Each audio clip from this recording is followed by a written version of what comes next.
El 14 de marzo de 2024, a las 6:47 de la mañana, un dron DJI Mavic 3 despegó desde un punto a 847 metros sobre el nivel del mar en la Sierra de San Pedro Mártir, Baja California. El piloto, un ingeniero topográfico contratado para mapear terrenos antes de una posible expansión del observatorio astronómico, programó una ruta automática de 12 kilómetros cuadrados. La cámara de 20 megapíxeles capturaba imágenes cada 3.2 segundos. A las 7:23, en el minuto 36 de vuelo, el sensor detectó una anomalía térmica a 340 metros de altitud. La temperatura del suelo en ese punto marcaba 11 grados centígrados menos que el área circundante. 3 días después, esa misma zona estaría acordonada por elementos del ejército mexicano. Las imágenes captadas por ese dron permanecen clasificadas, pero lo que se filtró fue suficiente para que 7 familias exigieran respuestas sobre desaparecidos que llevaban décadas sin rastro. La Sierra de San Pedro Mártir no es territorio para turistas. Con picos que superan los 3.000 metros de altura y temperaturas nocturnas que descienden hasta menos 15 grados centígrados, esta cordillera se extiende por más de 100 kilómetros en el corazón de Baja California. Los pueblos Kumeyaay que habitaron estas montañas durante siglos evitaban ciertas cañadas.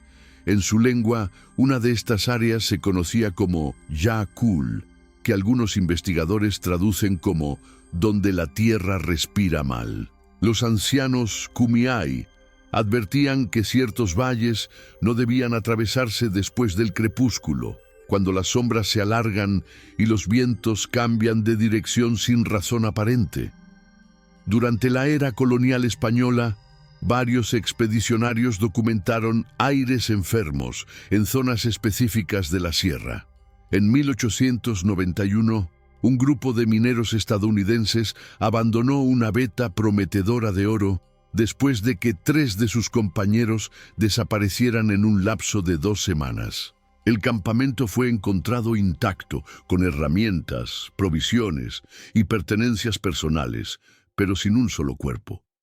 Los archivos históricos de Ensenada registran 23 desapariciones inexplicadas en la región de San Pedro Mártir entre 1952 y 1998.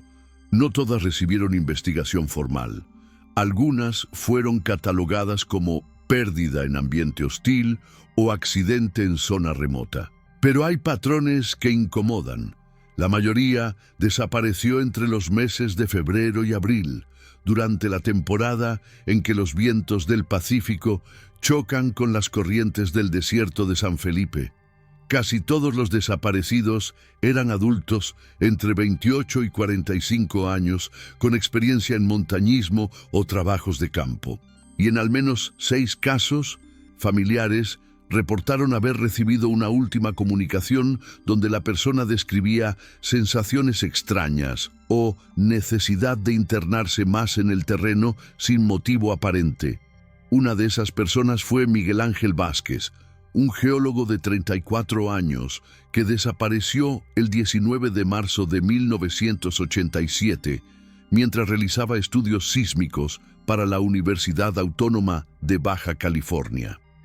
Miguel Ángel llevaba una grabadora de cassette donde registraba observaciones técnicas. Su esposa Elena conservó esa grabadora durante 37 años.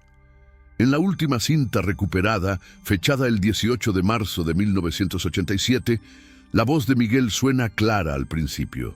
Describe formaciones rocosas, toma mediciones de gradiente térmico, anota coordenadas. Pero en los últimos 8 minutos de grabación, su tono cambia. Hay pausas largas, se escuchan pasos sobre grava. Luego dice, «Hay algo en el aire aquí. No es olor, es como presión, como si el silencio pesara». Pausa de 23 segundos. Las rocas tienen marcas. No son naturales, parecen líneas pero muy antiguas. Otra pausa. Voy a bajar al cañón. Necesito ver qué hay abajo. La grabación termina con sonido de viento y estática. Miguel Ángel nunca regresó. Las búsquedas oficiales duraron 5 días. No encontraron el equipo sísmico, ni la mochila, ni el cuerpo. Elena Vázquez murió en 2019 sin saber qué le ocurrió a su esposo. Pero dejó la grabadora y todos los documentos a su sobrina, quien vive en Tijuana y quien, al ver las noticias sobre el cierre de la zona en marzo de 2024, sintió que finalmente algo comenzaba a tener sentido.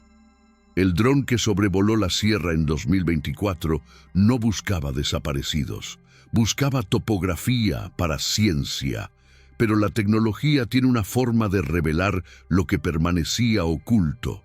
Las cámaras térmicas modernas detectan diferencias de temperatura de hasta 0.1 grados. Los sistemas LIDAR penetran la vegetación y mapean el terreno real bajo los árboles, y el GPS de alta precisión puede marcar un punto exacto con error de menos de 10 centímetros. Cuando el ingeniero topográfico revisó las imágenes capturadas en la zona de anomalía térmica, notó algo que no concordaba con ninguna formación geológica conocida.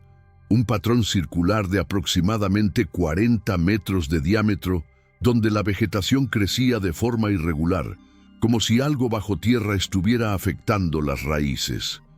En el centro de ese círculo, la imagen térmica mostraba una mancha oscura. Temperatura: 8.3 grados centígrados por debajo del promedio. Forma: casi perfectamente redonda. Profundidad estimada por LIDAR: entre 12 y 15 metros bajo la superficie. Y cuando amplió la imagen de alta resolución, distinguió algo que lo hizo llamar inmediatamente a su supervisor: objetos metálicos semienterrados, formas que reflejaban luz de manera antinatural, y lo que parecía ser, aunque no podía confirmarlo sin acercarse, estructuras dispuestas en línea recta. Si algo te inquieta, si sientes que esta historia toca algo más profundo, acompáñanos. Suscríbete al canal, porque si logramos reunir más información sobre lo que realmente encontraron en esa zona, lo compartiremos aquí primero. Algunos misterios no se resuelven con una sola mirada desde el cielo. 3 días después del vuelo del dron, una camioneta Ford F-150 blanca de la Secretaría de Marina llegó al campamento base del topográfico.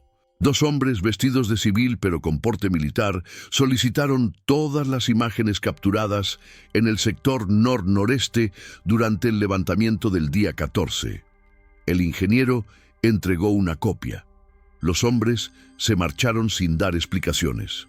Al día siguiente, un helicóptero Bell 412 de la Secretaría de la Defensa Nacional sobrevoló la zona durante 47 minutos. El 18 de marzo, trabajadores de Protección Civil comenzaron a instalar señalización de área restringida en un perímetro de 8 kilómetros alrededor del punto de anomalía. El 20 de marzo, el acceso quedó oficialmente cerrado. La justificación pública fue riesgo de deslizamiento de tierra por inestabilidad geológica.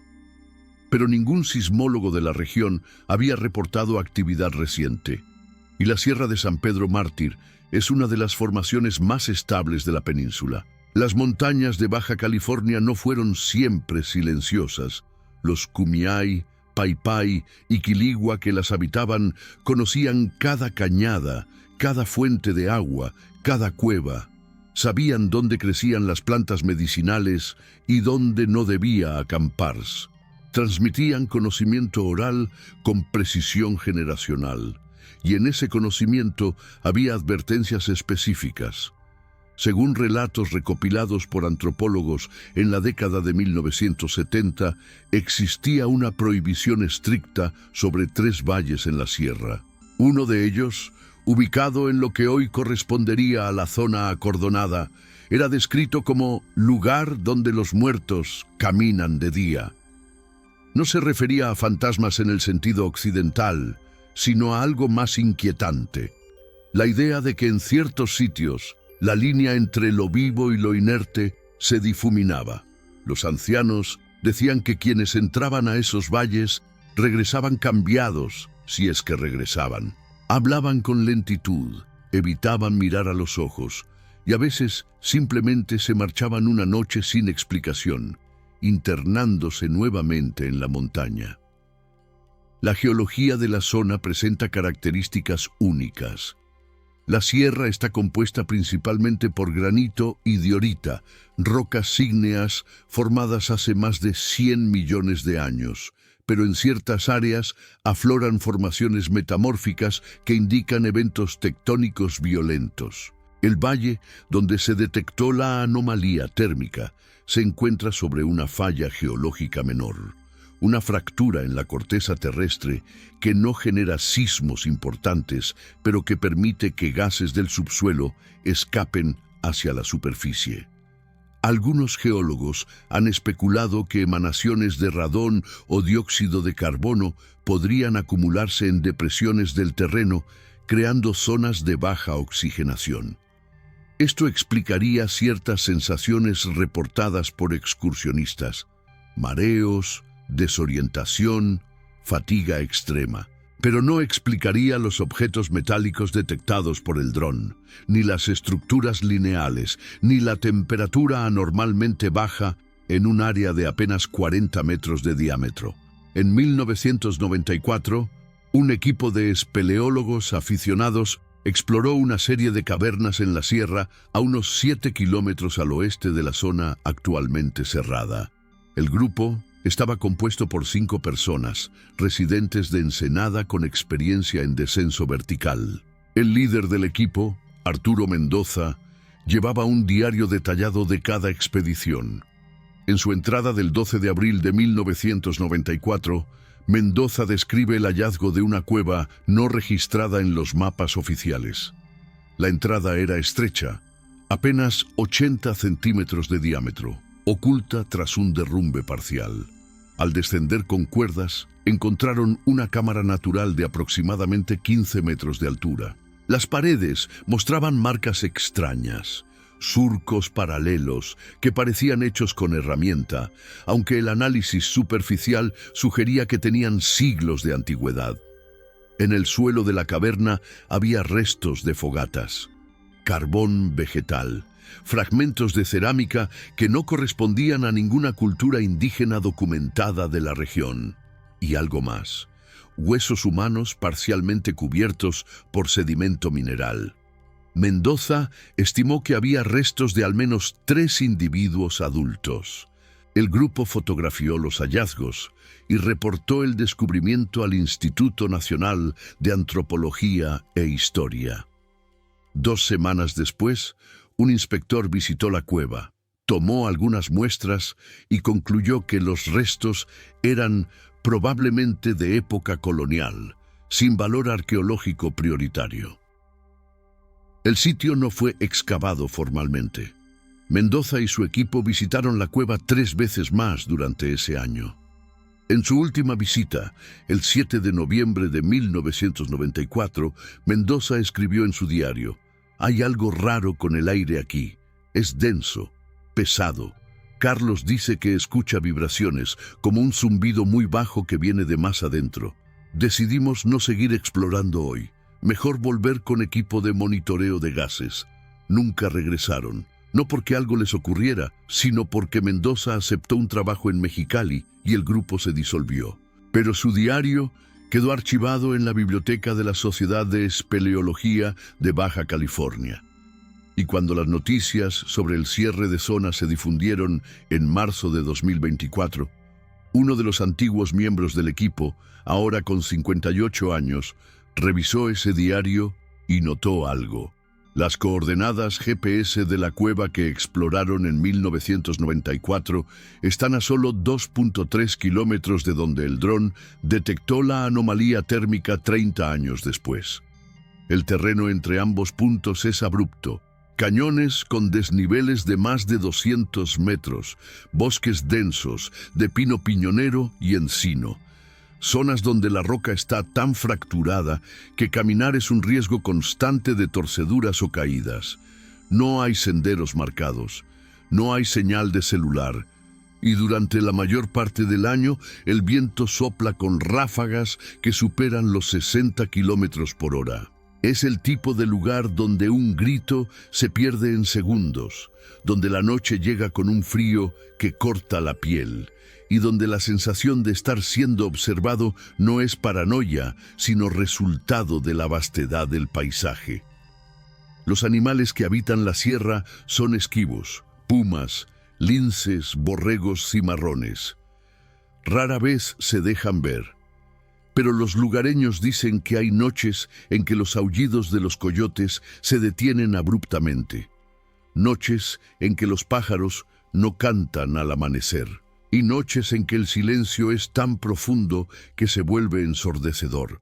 Las advertencias indígenas sobre dónde la tierra respira mal cobran sentido cuando se considera la posibilidad de emanaciones volcánicas residuales. Aunque la sierra no tiene volcanes activos, el norte de Baja California es geológicamente joven.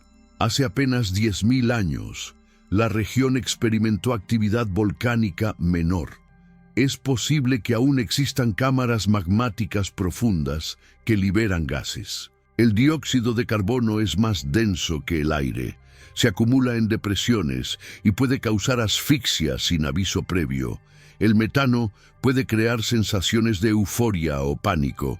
El radón es radioactivo y se asocia con efectos neurológicos a largo plazo. Si una persona inhalara concentraciones altas de estos gases durante horas, podría experimentar alucinaciones, pérdida de juicio, comportamiento errático. Podría tomar decisiones fatales pensando que son racionales. Podría internarse en terreno peligroso sin motivo aparente. Podría desaparecer. Pero los gases no explican los objetos metálicos, no explican las estructuras lineales y definitivamente no explican por qué el gobierno mexicano cerró un área de 8 kilómetros de radio con un despliegue de personal que, según reportes locales, incluyó más de 40 efectivos en las primeras semanas. Tampoco explican por qué en las semanas siguientes al cierre 3 helicópteros realizaron vuelos nocturnos sobre la zona. Vuelos sin luces de navegación visibles. Vuelos que los residentes de comunidades cercanas describieron como silenciosos, como si planearan en lugar de volar. Y menos aún, explican el testimonio de un guarda forestal que trabajaba en la periferia del área restringida y que, bajo condición de anonimato, declaró a un periodista de Ensenada: vi camiones entrando de noche, camiones grandes, de carga pesada. Entraban vacíos y salían con lonas cubriendo algo en la parte trasera. No sé qué transportaban, pero fuera lo que fuera, pesaba. Las llantas traseras iban comprimidas. Miguel Ángel Vázquez no fue el único geólogo que desapareció en la Sierra de San Pedro Mártir. En febrero de 1976, una estudiante de maestría en geofísica llamada Patricia Ruiz, de 29 años, realizaba mediciones magnéticas para su tesis sobre anomalías del campo magnético terrestre en Baja California. Patricia había notado lecturas inusuales en un sector específico de la sierra, fluctuaciones en la intensidad magnética que no correspondían a ninguna formación de mineral ferroso conocida. Su equipo registraba valores que oscilaban entre 0.5 y 1.2 Gauss, por encima del promedio regional. Para una geofísica, esto era fascinante. Indicaba posiblemente depósitos de magnetita o hematita bajo tierra, pero también podía sugerir algo más raro: estructuras metálicas artificiales enterradas. Patricia acampó sola en la zona durante 4 días. Su última comunicación por radio fue el 23 de febrero de 1976 a las 18:40 horas. Reportó que había encontrado el punto de máxima anomalía y que comenzaría excavaciones exploratorias al día siguiente. Nunca volvió a establecer contacto. Las búsquedas se prolongaron durante 2 semanas. Se encontró su campamento intacto, La tienda de campaña estaba armada correctamente, la bolsa de dormir extendida, provisiones sin abrir. Su diario de campo estaba sobre una roca, abierto en la última entrada fechada el 23 de febrero. La escritura era clara, metódica, científica. Describía las lecturas magnéticas con precisión, pero en las últimas 3 líneas la letra se volvía irregular, apresurada. Las lecturas cambian cada vez que me muevo. Es como si algo respondiera: voy a marcar el punto exacto y cavar mañana temprano. Necesito saber qué causa esto. Eso fue todo. Su equipo de medición magnética nunca fue encontrado. Tampoco su mochila con herramientas, ni su cuerpo. La familia de Patricia presionó para que continuaran las búsquedas, pero después de un mes fueron oficialmente suspendidas. El caso se archivó como presunta muerte por exposición en ambiente hostil. Pero su hermano, Ernesto Ruiz, nunca aceptó esa conclusión. Conservó copias de todos los documentos, todas las mediciones, todos los mapas que Patricia había elaborado. Y en 2024, cuando leyó sobre el cierre de zona en Baja California, comparó las coordenadas que su hermana había anotado 48 años antes con las coordenadas aproximadas del área restringida. Coincidían con un margen de error de menos de 500 metros. Ernesto Ruiz, ahora de 76 años y viviendo en San Diego, contactó a periodistas de investigación de ambos lados de la frontera. Les mostró los documentos de Patricia. Les mostró los gráficos de anomalías magnéticas. Les mostró fotografías de Patricia en su último viaje, sonriendo junto a su equipo, joven, brillante, con toda una carrera por delante. Y les hizo una pregunta que nadie pudo responder. Si mi hermana desapareció en 1976 investigando anomalías magnéticas exactamente en el lugar donde ahora, en 2024, el gobierno cierra una zona por inestabilidad geológica, ¿no creen que hay una conexión? Los periodistas investigaron, solicitaron información oficial, fueron derivados entre dependencias. Nadie proporcionó respuestas claras.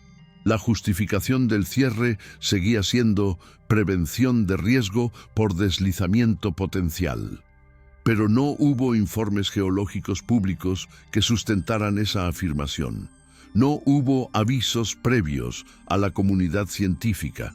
Y, lo más extraño, no hubo comunicación oficial sobre cuánto duraría el cierre.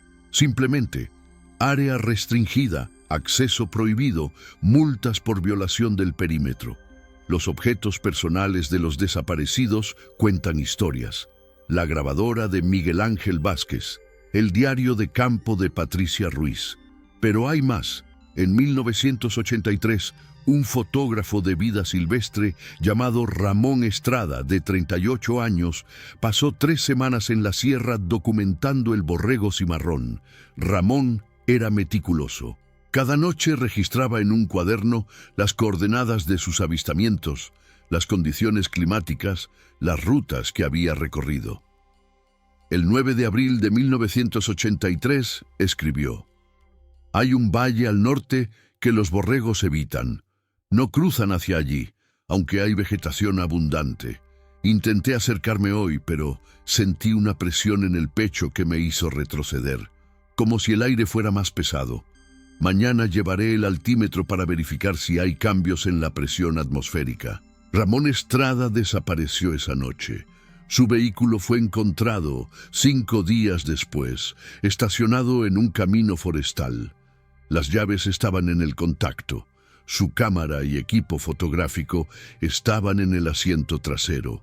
Pero su cuaderno de notas y su mochila personal nunca aparecieron. La búsqueda oficial duró 8 días. No se encontró rastro. ¿Qué tienen en común Miguel Ángel, Patricia, Ramón y al menos otros 4 desaparecidos documentados en la misma región? Todos eran profesionales capacitados. Todos tenían experiencia en campo. Todos desaparecieron en marzo o abril durante la misma ventana temporal del año. Y todos, según sus últimas comunicaciones o registros, reportaron sensaciones extrañas, presión en el pecho, aire denso, necesidad inexplicable de internarse más en el terreno. Psicólogos que han revisado estos casos sugieren que podría tratarse de un fenómeno conocido como la llamada del vacío, una compulsión paradójica que algunas personas experimentan en lugares altos o peligrosos. Pero eso no explica por qué todos describieron sensaciones físicas similares, ni por qué sus pertenencias fueron encontradas, pero no sus cuerpos, ni por qué, en algunos casos, familiares reportaron sueños recurrentes después de las desapariciones. Sueños donde el desaparecido aparecía caminando en círculos, en un lugar oscuro, repitiendo: «Está aquí abajo, necesito bajar». Elena Vázquez, esposa de Miguel Ángel, tuvo esos sueños durante años. Al principio no les dio importancia, eran solo sueños, manifestaciones de su duelo. Pero había un detalle que la perturbaba. En todos los sueños, Miguel llevaba puesta la misma ropa que usaba el día que desapareció. Una chamarra roja de montaña, botas de excursionismo. Y siempre sostenía algo en la mano derecha, algo pequeño, brillante. Elena nunca pudo distinguir qué era. Los sueños cesaron en 1995, 8 años después de la desaparición. Pero en 2019, pocas semanas antes de morir, Elena le confió a su sobrina: «Anoche soñé con Miguel otra vez, después de tantos años. Esta vez pude ver qué tenía en la mano. Era una piedra negra que brillaba como metal, y me dijo: Elena, no estoy perdido, estoy exactamente donde necesitaba estar». La sobrina escribió esas palabras en su diario. No sabía qué hacer con ellas. Hasta marzo de 2024, cuando las imágenes del dron filtraron a medios locales y una de ellas mostraba, entre los objetos metálicos semienterrados, algo que reflejaba luz de forma antinatural. Algo negro, algo brillante. El 2 de abril de 2024, un grupo de activistas por la transparencia gubernamental presentó una solicitud formal de información ante la Secretaría de la Defensa Nacional y la Secretaría de Marina, exigiendo justificación técnica para el cierre de la zona en San Pedro Mártir. La respuesta llegó 15 días después. La información solicitada se encuentra clasificada como reservada por razones de seguridad nacional, conforme al artículo 113, fracción primus de la Ley Federal de Transparencia. Esto significa que el gobierno mexicano considera que revelar detalles sobre lo encontrado en esa área podría comprometer la seguridad del país. ¿Qué tipo de hallazgo justifica esa clasificación? ¿Materiales peligrosos? ¿Restos radioactivos? ¿Instalaciones clandestinas? ¿O algo que no encaja en ninguna categoría conocida? Existen dos narrativas posibles. La primera es científica, racional, basada en geología y química. Según esta interpretación, la zona cerrada contiene emanaciones tóxicas de gases subterráneos que han causado las desapariciones a lo largo de décadas. Las anomalías magnéticas detectadas por Patricia Ruiz podrían deberse a depósitos minerales ferrosos no documentados. Los objetos metálicos captados por el dron serían restos de antigua actividad minera, quizás de la era colonial, cuando expediciones españolas exploraban la sierra en busca de metales preciosos. Las estructuras lineales podrían ser vetas minerales expuestas por erosión, y el cierre de la zona sería una medida preventiva legítima para evitar más muertes por intoxicación o asfixia en un área geológicamente inestable. Esta explicación es coherente, plausible, tranquilizadora, pero no explica por qué la información está clasificada como seguridad nacional, ni por qué helicópteros militares realizaron vuelos nocturnos sin luces, ni por qué camiones de carga pesada entraron y salieron de la zona bajo estricta confidencialidad. La segunda narrativa es más inquietante. se basa en las advertencias Kumeyaay, en los patrones de desapariciones, en los sueños recurrentes de los familiares. Según esta interpretación, existe algo bajo tierra en esa área, algo que lleva allí mucho tiempo. Los pueblos indígenas lo sabían y por eso evitaban ciertos valles. Lo llamaban de formas diversas, donde la tierra respira mal, lugar donde los muertos caminan de día. Pero el concepto era el mismo, una anomalía, un punto donde las reglas normales no aplican. ¿Qué podría ser? Hay quienes especulan sobre cavernas profundas con formaciones minerales que generan campos electromagnéticos. Hay quienes mencionan leyendas sobre portales o ventanas, lugares donde la realidad se adelgaza. Y hay quienes, más extremos, sugieren que lo encontrado bajo tierra no es natural ni de origen terrestre. Estructuras metálicas enterradas, objetos que reflejan luz de forma antinatural, temperaturas anormalmente bajas sin explicación climática. Y quizás, solo quizás, una explicación para por qué personas capacitadas, racionales, experimentadas, tomaron decisiones fatales. No porque enloquecieron, sino porque algo los llamó. Entre ambas narrativas, la verdad permanece oculta. Lo que es verificable es esto. Una zona de 8 kilómetros de radio fue cerrada en marzo de 2024 después de que un dron captó imágenes que las autoridades consideraron lo suficientemente importantes como para clasificarlas. Al menos 7 familias con desaparecidos en esa misma área durante las últimas 4 décadas exigen respuestas. Científicos que estudiaron anomalías geológicas y magnéticas en la región durante los años 70 y 80 están siendo contactados por investigadores independientes que buscan correlaciones. Y en foros de Internet, en grupos de excursionistas, en comunidades indígenas, circula la misma pregunta: ¿qué hay realmente bajo tierra en San Pedro Mártir? La tecnología moderna nos permite ver lo que antes era invisible. Drones con cámaras térmicas, sistemas LIDAR que penetran vegetación, GPS de precisión milimétrica. Pero toda esa tecnología solo genera más preguntas cuando lo que revela no encaja en lo conocido. Si las imágenes del dron mostraron algo que justificó el cierre inmediato de una zona remota, algo que requiere clasificación de seguridad nacional, entonces estamos ante una de 2 posibilidades. O existe un riesgo real, inmediato y material que el gobierno está gestionando de forma secreta, o existe algo que no quieren que el público conozca porque no tienen forma de explicarlo. Las familias de los desaparecidos merecen respuestas. Elena Vázquez murió sin saber qué le ocurrió a Miguel Ángel. Ernesto Ruiz lleva 48 años buscando a su hermana Patricia.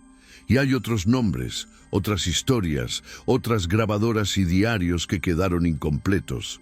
Fueron víctimas de gases tóxicos, de decisiones erróneas en ambiente hostil, o de algo que aún no comprendemos.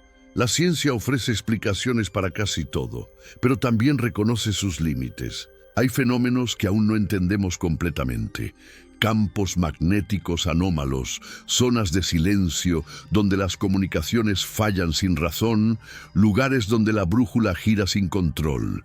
Y si añadimos la dimensión del tiempo geológico, la posibilidad de estructuras antiguas bajo tierra, la existencia de culturas que habitaron esos lugares durante milenios y dejaron advertencias específicas, entonces el rango de lo posible se expande. La zona sigue cerrada. Los guardias en el perímetro no responden preguntas. Los vuelos de dron sobre el área están prohibidos y las imágenes que iniciaron todo esto permanecen clasificadas. Pero la pregunta persiste, flotando en el aire frío de la sierra, resonando en el silencio de los cañones. ¿Qué obligó realmente al gobierno mexicano a cerrar esa zona? ¿Y qué encontraron los camiones que entraron de noche y salieron cubiertos con lonas? Si esta historia te genera más preguntas que respuestas, si sientes que algo no cuadra en la versión oficial, entonces quédate con nosotros. Suscríbete al canal, activa las notificaciones porque seguimos investigando. Hay personas trabajando en obtener testimonios de trabajadores que participaron en el operativo. Hay periodistas solicitando información bajo leyes de transparencia y hay familias que no dejarán de buscar la verdad. Si logramos obtener más datos, si algo se filtra, si alguien habla, lo publicaremos aquí.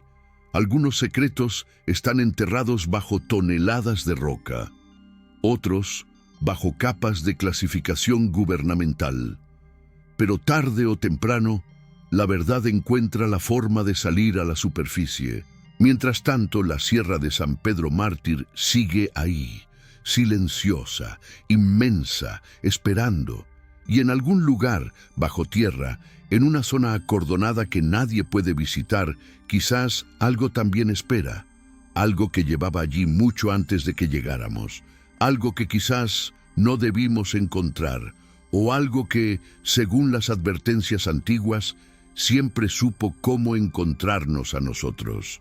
La pregunta final no es ¿qué hay bajo tierra? La pregunta final es ¿queremos realmente saberlo? Porque algunas respuestas cambian todo, y una vez que sabes, no puedes dejar de saber. La sierra guarda sus secretos bien, pero las imágenes de un dron en una mañana clara de marzo abrieron una puerta que quizás debió permanecer cerrada, y ahora, sea cual sea la verdad, tendremos que enfrentarla, o vivir para siempre con la incertidumbre de lo que pudo haber sido descubierto en las montañas de Baja California, en un lugar donde la tierra, según los antiguos, respira mal. ¿Desaparecieron esas personas por accidente o fueron atraídas hacia algo? Y lo que está enterrado allí está inerte o de alguna forma sigue activo. El silencio de la sierra no responde, pero los ecos permanecen.